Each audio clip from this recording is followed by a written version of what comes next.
কবি যে অনন্ত যাত্রার পথে এবং সেই অসীমের সঙ্গে মেলবার সময় পরমেশ্বরের কাছে পরাশক্তি প্রার্থনা করেছেন।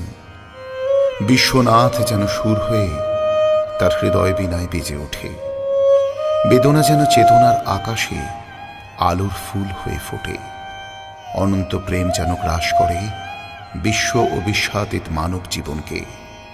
এই ছিল কবির প্রার্থনা, কারণ তিনি মনে করতেন এই পথেই হবে পৃথিবীর ক্রমমুক্তি।